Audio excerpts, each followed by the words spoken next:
Vamos falar sobre o direito internacional privado e o comércio internacional. E para isso, nós fizemos aqui um roteiro, ou seja, primeiro nós vamos falar sobre o funcionamento de uma economia, em que nós mostramos a interação entre os agentes, que é uma relação contratual entre esses agentes, que vai servir de base para que possamos discutir comércio internacional. Depois vamos fazer a diferença entre comércio internacional e comércio exterior, até mesmo porque as pessoas acabam confundindo e utilizando a mesma nomenclatura, né, para as duas coisas, são nomenclaturas diferentes. Em seguida, vamos falar sobre o papel do direito internacional privado no comércio internacional e, por fim, trabalharmos aí a arbitragem como alternativa ao comércio internacional. Para isso, vamos começar aqui falando do funcionamento da economia, e aí nós vamos mostrar aqui que uma empresa, quando ela ocupa um espaço abstrato qualquer, quando se fala espaço abstrato qualquer, significa que pode ser um estado, um país, uma cidade, até mesmo um mundo. Quando essa empresa ocupa esse espaço, ela acaba contratando matéria-prima, ou seja, por meio de uma relação de contrato de matéria-prima, contrato de fornecimento de máquinas e equipamentos com novos fornecedores.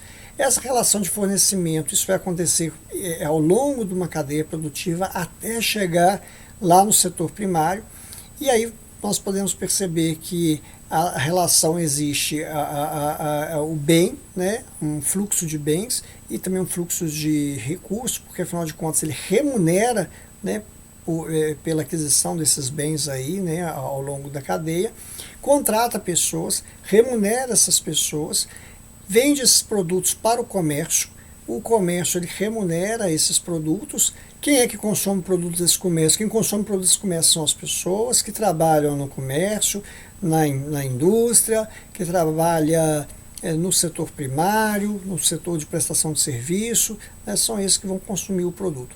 Se o comércio começar a apresentar um aquecimento, o que vai acontecer? As empresas vão começar a produzir mais, e com isso vai atrair outras empresas para essa região. Então vão surgir empresas concorrentes e empresas complementares. Vão consumir mais matéria-prima, mais máquinas e equipamentos, vão contratar mais pessoas, vão produzir mais, e com isso outras atividades que antes não existiam naquela região, ela acaba migrando para esses espaços, como a questão de transporte, a questão de bancos, de bolsas, tem aí a questão dos acionistas, que tem um papel extremamente importante nesse processo, tem os investidores que trazem os seus dinheiros, né, para poder ser aplicado nessa economia em troca de retorno sobre investimento, e com isso essa economia ela cresce. Como toda economia, ela nunca consegue, por mais que ela tenta ter cadeias produtivas completas, ela não consegue ser autossuficiente em tudo. Com isso, ela vai necessitar de outras economias, né? Ela tem os seus excedentes que ela precisa também mandar para outros lugares para ser consumido, assim como que ela vai precisar de adquirir aquilo que ela necessita. Então ela vai poder exportar os seus excedentes, ela vai poder fazer prestação de serviço em outros espaços ou em outras economias, fazer investimentos em outras empresas situadas na parte exterior, assim como também ela vai receber também, ela vai importar produtos que ela precisa, ela vai receber prestações de serviço de outros lugares, ela vai também ter alguém que vai de fora que está a fim de fazer investimento estrangeiro no seu próprio espaço. E aí nós temos alguns conceitos, o conceito de comércio externo e o conceito de comércio interno. O comércio interno é tudo aquilo que ocorre dentro daqueles espaços, e o comércio externo é entre esses espaços. E aí, esse modelo é um modelo bastante tradicional, um modelo até que hoje nem existe tantos modelos assim mais, mas é um modelo mais convencional que a gente tem e aquilo que a gente utiliza muito para poder a gente trabalhar com economia fechada com o governo. Quando a gente trabalha com isso, nós temos o conceito do comércio interno. O comércio interno é aquele em que todas as relações entre empresas e consumidores ocorrem dentro de um único país. Com isso, todos ali eles estão sujeitos às mesmas leis e regras. E o comércio externo é aquele em que você tem países diferentes. Esses países diferentes eles têm que levar em consideração a questão de leis e costumes diferentes. E em relação a costumes, nós trouxemos aqui o caso, né, de uma pergunta: por que alguns frigoríficos estão voltados para a Meca, principalmente no Brasil? Porque, na verdade, são frigoríficos que acabam exportando para o Oriente Médio, que é um grande comprador de carnes aqui do Brasil, e eles exigem que a forma de abate desses animais eles estejam voltado para a Meca. Então, é uma forma de cumprir a questão aí atender a um costume, né, ou uma questão religiosa aí de um determinado povo. Com a globalização, né, o desenvolvimento da tecnologia de informação, o avanço da tecnologia, né, de informação, de comunicação e mesmo de transporte, que a gente diz que o mundo ele ficou menor, o que acontece? As relações comerciais entre diferentes países elas têm se intensificado. E aí que surge o efeito transnacional aí, né? Ocorre a questão da transnacionalização da economia aí. E aí como é que funciona? Nós temos todo mundo funcionando o tempo todo, relacionando o tempo todo em as empresas de todo mundo. Então, por exemplo, um caso aqui, imagina só um caso da Alemanha, que tem duas filiais, ele coloca uma filial aqui no Brasil e outra filial ele coloca na Índia. E aqui no Brasil, imagina que tenha uma empresa brasileira, que é esse B1, ele pode adquirir produtos tanto desse A1 quanto desse A2, sendo que o A1 está situado a 2 quilômetros dessa empresa, enquanto ele vai ter o A2 que estão vários quilômetros de distância da empresa. Então, esse A1 e A2 eles são concorrentes e o B1 ele pode comprar tanto de um quanto de outro, dependendo de qual é a vantagem que ele tem. Geralmente essa vantagem em relação a preço, porque de forma que ele possa reduzir o custo dos seus produtos. Imagina só essa mesma situação, né? Nós temos aí, para poder alimentar tudo isso aí, nós temos na América Central, onde que são produtores de determinado tipo de matéria-prima lá no setor primário, e esse setor primário ele abastece aí os países da Europa e da África com insumos para que eles possam produzir. A Alemanha produz máquinas e equipamentos, a África produz matéria-prima, e essa máquina e equipamento da Alemanha e a matéria-prima da África, por exemplo, elas vão para o Brasil para poder produzir um outro produto qualquer. Tá? E o Brasil, o que acontece? Ele produz o seu produto e manda aí para outros países. Olha só nessa relação o tanto de leis e costumes que essas empresas elas estão enfrentando tudo ao mesmo tempo. Além de ter que atender às leis e costumes de países diferentes, é necessário também, né, cumprir as regras do comércio internacional e os acordos entre países. Isso ocorre? Sim. Então, por exemplo, aqui no Brasil, nós temos aí um produto, né, rolamento. Como é que funciona a questão do rolamento? É uma empresa que está aqui no Brasil funcionando, produzindo rolamento. A graxa vem da Alemanha, as esferas e o aço vêm da China e os anéis são produzidos aqui no mercado interno. Depois de pronto esse produto ele abastece toda a América do Sul, ele manda produto para a Europa, ele manda produto para a Ásia, ele manda produto para outros países, né? De forma que ele possa movimentar isso aí. Então, quer dizer, existe uma peça tão pequena, né, e que você tem tantos movimentos aí em função dessa peça no globo inteiro. E aí nós entramos na questão do comércio internacional, né, que tanto o comércio internacional ele aborda tanto esses países, né, em que tem uma economia fechada com o governo, quanto um país mais aberto dentro de um processo de globalização mais adiante. E aí nós temos como definição do comércio internacional, que é um conjunto de operações de troca de bens e serviços entre países distintos, de forma recíproca, que a palavra-chave é essa forma recíproca, que pode envolver produtos manufaturados, commodities, serviços, mão de obra e movimentos de capitais. Quando se fala de reciprocidade, por quê? Porque uma empresa que exporta, ela exporta bens e serviços e em retorno ela tem valores, né? Dinheiro. Essa é a questão da reciprocidade. A importância do comércio internacional para o país permite que ele exporte seus principais bens e serviços, e ele importa bens e serviços cuja produção interna é insuficiente ou inexistente, e para o comércio e para as empresas ela acaba ampliando seu mercado e faturamento, estimulando a eficiência dos processos. E aí nós podemos ver que o Brasil exportou em 2017 219 bilhões de dólares e importou 140 bilhões de dólares. Só que o que ele exportou? Ele exportou soja, minério de ferro, petróleo bruto, açúcar bruto e veículos, ou seja, produtos de baixo valor agregado. E o que ele importou?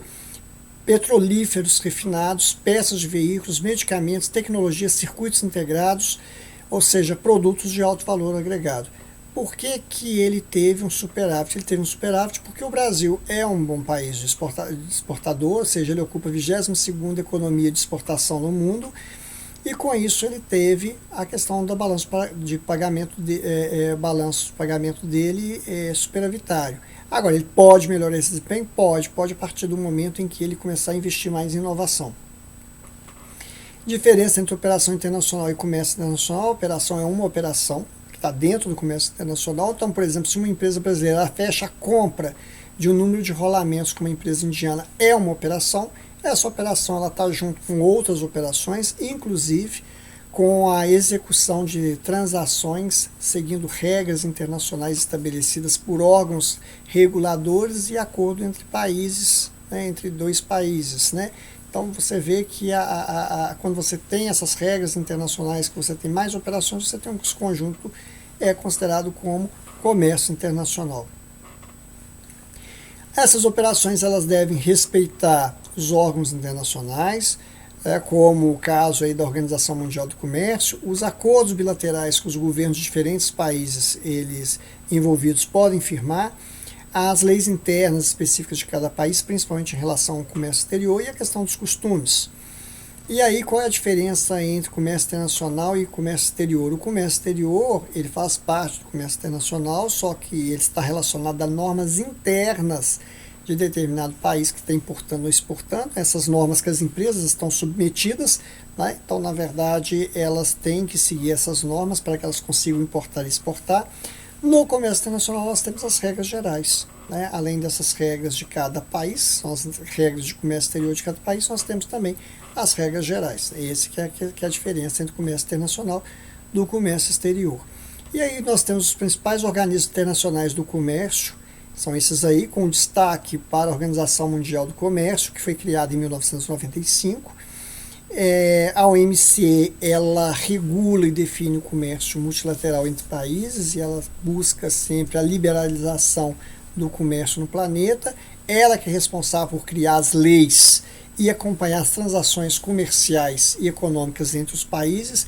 Ela que supervisiona a implementação e o cumprimento de regras sobre o comércio e operações internacionais que todas as empresas elas estão submetidas, e ela a trajetória dela é marcada por solução de controvérsias entre seus membros. Como é que funciona essa questão do sistema de solução de controvérsia da OMC?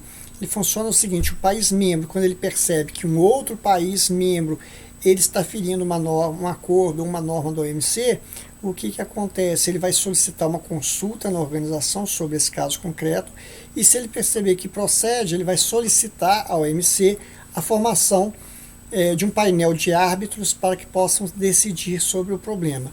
A OMC vai estudar e emitir um parecer. Existe aí, tanto o reclamante quanto o reclamado, eles podem recorrer, né, por meio de uma apelação ao próprio OMC, e da decisão final, se houve alguma violação, aí permite que o reclamante ele imponha sanções comerciais. E nesse caso, nós temos dois exemplos. Nós temos exemplo aí a questão do algodão, que envolveu os Estados Unidos e o Brasil, e que a OMC ela acabou autorizando o Brasil aí, né, a retalhar os americanos aí no valor de 829 milhões de dólares aí, né, por ter sido prejudicado nessa relação aí, em virtude de um subsídio aí dado aos produtores de algodão dos Estados Unidos. E recentemente, né, agora em janeiro de 2022, nós temos aí uma questão aí que envolve o Brasil e a Índia em relação ao comércio do açúcar, e que a OMC está tentando ajudar nessa questão desse conflito aí. As principais regras do OMC são 3 regras básicas. A primeira dela é nação mais favorecida, ou seja, o benefício que você dá a um membro da OMC ele não pode ser diferente dado para outro, ou seja, se o Brasil ele reduzir os impostos de produtos agrícolas mexicanos, ele tem que reduzir os impostos dos produtos agrícolas canadenses. Existe exceção, se esse país estiver no mesmo bloco, ou seja, país do mesmo bloco, ele pode ter dar benefícios diferentes, né? Dar mais benefícios para aqueles que estão dentro do próprio bloco. Para as empresas dentro desse bloco, isso é importante. Por quê? Porque, na verdade, elas vão fazer uma opção de onde é que elas vão fazer a comercialização, ou dentro do bloco ou fora do bloco. A segunda regra aí seria o tratamento nacional, ou seja, se um país membro da OMC ele cobra imposto de determinado produto feito no território nacional, ele vai ter que dar o mesmo tratamento aos impostos aos produtos importados. E a terceira regra está relacionada à transparência, ou seja, os países membros eles devem divulgar e tornar público todos os seus decretos e leis sobre a temática do comércio internacional. E esse comércio internacional ele envolve as negociações entre países com sistemas jurídicos nacionais distintos, que vai interferir nos contratos internacionais, e com isso nós vamos precisar das normas de direitos internacionais. E aí a gente parte para uma nova parte em que vamos falar sobre as contribuições do direito internacional privado no comércio internacional. E trouxemos o contrato internacional, o conceito de contrato internacional, que foi um acordo de vontade realizado entre duas ou mais partes domiciliadas em países diferentes, cujos elementos eles podem ser vinculados a mais de um sistema jurídico nacional com a finalidade de constituir ou extinguir uma relação jurídica. E ele pode ser celebrado entre pessoas físicas e pessoas jurídicas ou entre pessoas jurídicas, sendo que a relação entre pessoas jurídicas ela é mais comum. E aí nós temos a pergunta, né? Qual é a lei aplicável a um determinado contrato internacional? E aí nós temos aqui a questão do contrato internacional, o que vai prevalecer no geral é a autonomia da vontade, mas que para que tenha autonomia da vontade é necessário que seja indicado o direito aplicável ao contrato, ou seja, o local de execução, a constituição da obrigação, a lei pessoal do devedor e das partes, o local da residência do proponente, saber como resolver o conflito e a forma como o sistema jurídico, né, de uma das partes ela vai aplicar a decisão jurídica baseada no direito da outra parte. E aí o direito internacional privado ele vai cuidar de que ele vai tentar buscar soluções de conflitos, indicando o direito aplicável ao contrato internacional. Ele vai fazer isso por meio de seus elementos de conexão. E a nossa LINDB, né, ela não estabelece de forma expressa a permissão ou a proibição para a autonomia da vontade, deixando a cargo do contrato, mas o Brasil, por ser signatário da Convenção do México, ele acaba permitindo essa autonomia. A LINDB ele exerce sua aplicação sempre que a lei de celebração ela permitir, e apesar da LINDB não estabelecer de forma expressa a proibição para a autonomia da vontade, ela impõe limites em relação ao comércio internacional. Então, por exemplo, nesse primeiro caso que nós tínhamos aquelas duas situações, aquelas empresas filiais alemãs, né, que uma foi para a Índia e a outra para o Brasil. Se nós pegarmos essa empresa do Brasil, quais são as condições que a Alemanha ela tem que estabelecer para que ela possa estabelecer essa filial aqui no Brasil? Então nós temos aqui o artigo 11 da LINDB que ele diz o seguinte: para que se tenha filiais, agências ou estabelecimentos aqui no Brasil, é necessário que os atos constitutivos eles sejam aprovados pelo governo brasileiro. Tá? E mesmo assim a empresa fica sujeita à lei brasileira. E aí nós temos aí no caso, né, para poder entender essa questão da autonomia da vontade, imagina só essa empresa alemã no Brasil, essa A1, né, que está fornecendo produto para a Índia. Ela, de repente, ela fez um contrato com a Índia e que eles assinaram o contrato na Venezuela, elegeram a lei brasileira e o foro da Alemanha para poder resolver essas questões. Né? Agora, por que ela elegeu o foro da Alemanha? Porque, na verdade, existe um vínculo, a diretoria dela é toda alemã. Por isso é que ela está elegendo, porque essa questão de eleição de foro tem que ver qual é a relação que esse foro ele tem com essas empresas aí. E aí, qual é a lei que tem que ser aplicada? Né? Aí a gente vai ver, o foro Alemanha e a lei é brasileira em virtude da autonomia da vontade.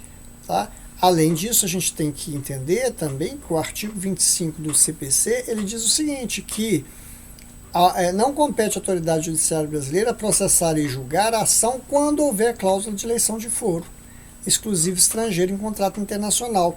E que esse tipo de foro ele tem que ser arguído pelo réu na contestação. Né?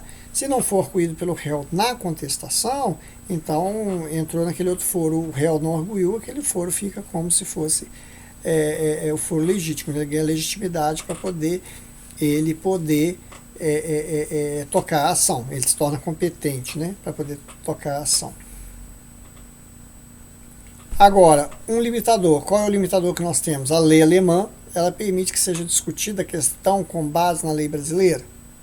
Né? Às vezes não. Se sim, tranquilo. Agora, e se não? Né? Então, é uma das questões que tem que ser verificada na hora que você vai encontrar um furo. Uma outra questão, o artigo 25, ele não aplica em hipótese de competência internacional exclusiva. O que é isso? Né? Ou seja, uma sentença proferida por um juiz alemão, ele não pode ser executado no Brasil se o contrato versar sobre alienação de imóvel localizado no Brasil. Por quê? Relação de imóvel no Brasil, ela deve ser discutida onde? No Brasil. Né?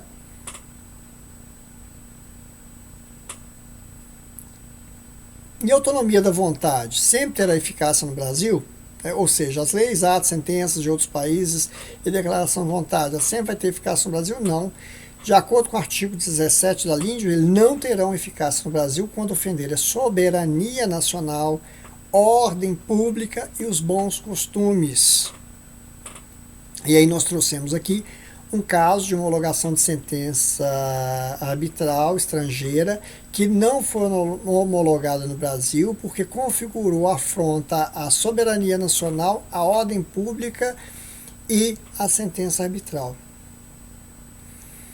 E quando não há expressa autonomia da vontade, como é que funciona? Aí nós temos dois conceitos importantes. Nós temos o contrato entre presentes e nós temos o contrato entre ausentes. E aí nós temos aí a questão dos artigos 427 e 435 do CC que fornece aí a base para que possamos discutir isso aqui.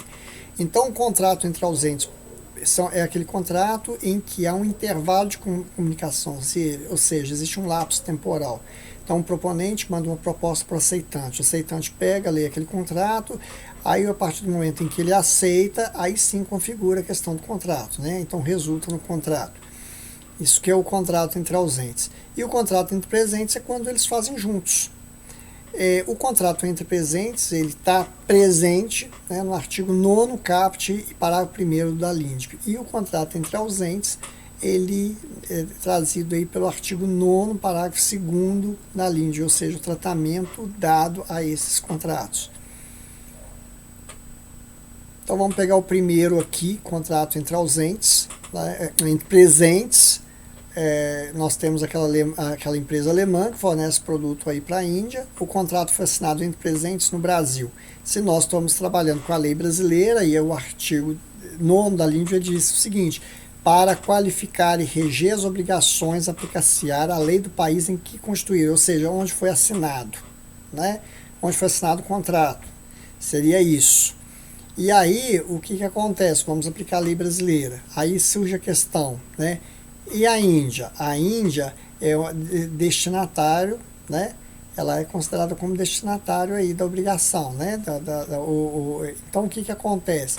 Se nós tivéssemos aqui no Brasil e considerando o nosso CPC, ele vai dizer que se o Brasil é destinatário, então cabe a ele processar e julgar. Quer dizer, será que a lei na Índia é a mesma? Né? Será que a lei na Índia ela está de acordo com a nossa LINDB? Né? Então a gente começa a ver, será que ela pode entrar, em qual foro que ela vai poder entrar? Então nós temos essas questões, né? Ou de repente a Índia pode entrar com processo na Índia, o Brasil entrar com processo no Brasil, depois que existe uma questão de controvérsia aí, a Índia pode estar querendo resolver o seu conflito usando a lei indiana, o Brasil tem que usar a lei dele em virtude da questão do contrato, e aí como é que fica essa questão aí?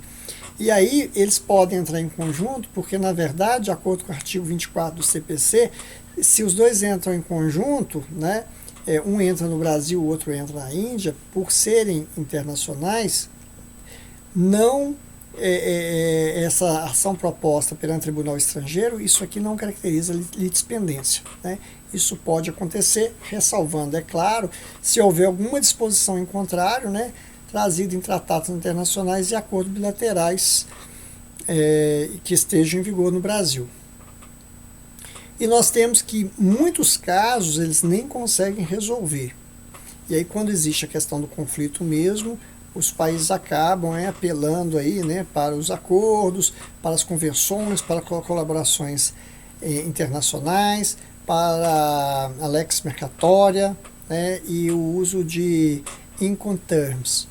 E a questão, o que é lex mercatória? Né? Lex mercatória, eu trouxe até o conceito embaixo, que é o conjunto de regras disciplinadoras do comércio internacional baseado no consenso e na prática dos comerciantes ou de profissionais, de forma que ele consiga desvincular das normas legais do Estado, ou seja, são regras internacionais que não estão vinculadas a nenhum país, elas são regras mesmo em que todos os países acabam se sujeitando aí, que são considerados aí como lex mercatória. E nesse caso aqui, né, imagina só que o contrato, mesmo exemplo, se o contrato foi assinado no Japão, bom, se o contrato foi assinado no Japão, seria a lei japonesa se nós estivéssemos aqui no Brasil, né, pela nossa lei aqui.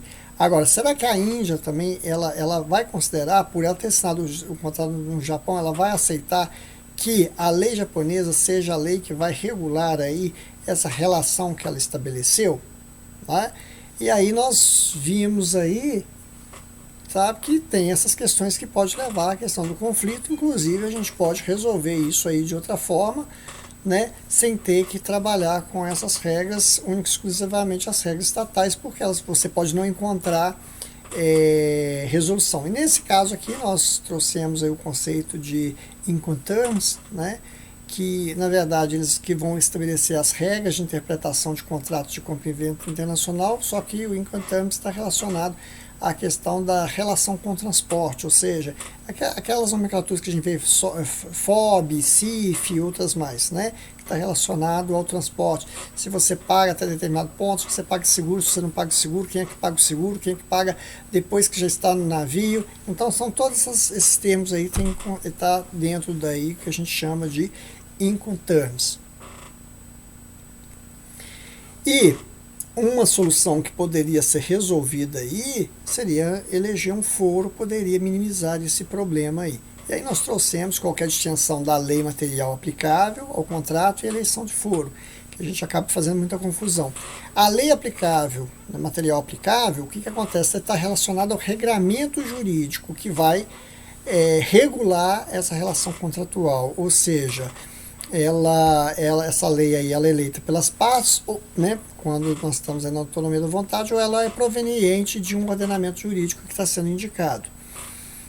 E quando eu tenho a questão da eleição do foro, o que seria essa eleição do foro? Seria o comprometimento das partes contratantes em reclamar os seus direitos perante certos órgãos jurisdicionais, ou certo órgão jurisdicional.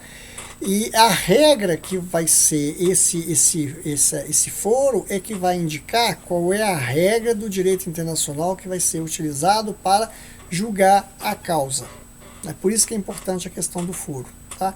E aí a gente pode ver aí como resumo que todo contrato internacional ele vai ser regido por uma lei estatal, né, a ser determinado pela regra de conexão do país onde estiver sendo julgada a causa. Por isso que é importante a eleição do foro, mais uma vez. Um exemplo aqui, imagina só, Brasil e Argentina. Imagina que nós tenhamos aqui um contrato assinado na Argentina para execução no Brasil. Qual é o problema? O problema é que é o seguinte, a nossa lei, a nossa LINDB, ela diz que a lei material vai ser a do contrato, né? A Argentina diz que a lei material é da execução, é onde vai ser executado esse contrato. Então, se não existe a questão da definição do foro, isso aí vira uma bagunça, né? E gera uma insegurança jurídica muito grande, porque os países tendem a migrar depois, na hora de resolver os seus conflitos, para onde que é mais vantajoso para ele, né? Agora, se a gente faz uma eleição de foro, a gente elege um foro brasileiro, por exemplo, se eleger o foro brasileiro, vai aplicar o contrato, a lei material argentina na solução de controvérsia, né? Se a gente eleger aí o foro argentino, aí nós vamos usar a lei brasileira. Por quê? Porque ela vai ser considerada o local da execução da obrigação, né? Então, por isso que é importante a eleição desse foro aí. E aí podemos mostrar aqui que a eleição do foro ela está diretamente relacionada na indicação da lei material que vai ser aplicada à solução da eventual controvérsia. Isso aí é importante a gente saber isso. E aí, para poder exemplificar, nós temos aqui a mesma relação da nossa empresa alemã aqui do Brasil, né, em relação ao fornecimento da Índia aqui. E o contrato foi assinado entre presentes na Índia e elegeram o Foro de São Paulo. E aí o que acontece? A competência é do Foro de São Paulo, lei indiana, desde que ela não venha ferir a soberania, a ordem pública e os bons costumes. Então tem que levar em consideração isso sempre. Aí, claro que nós vamos fazer aplicação no artigo 25, né? E não podemos esquecer a questão da arguição do foro, que é importante, a parte contrária fazer a arguição do foro. Nós trouxemos aqui um outro exemplo que nós encontramos aqui, né? Em relação à incompetência relativa não arguída em contestação. Então, como ela não foi arguída em contestação, acabou renunciando ao foro internacional.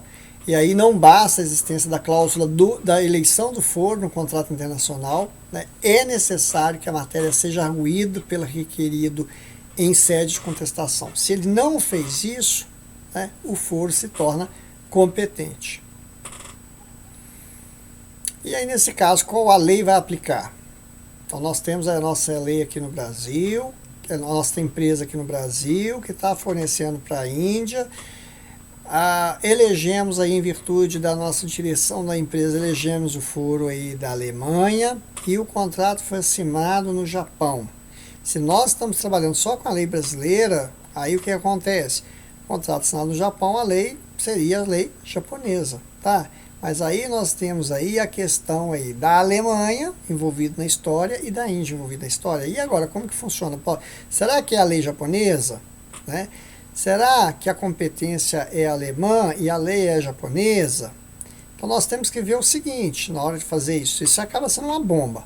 Por quê? Porque na verdade nós temos assim, alguma restrição do país julgador em relação à lei a ser empregada? Será que a Alemanha vai aceitar a lei japonesa para poder ela resolver a questão?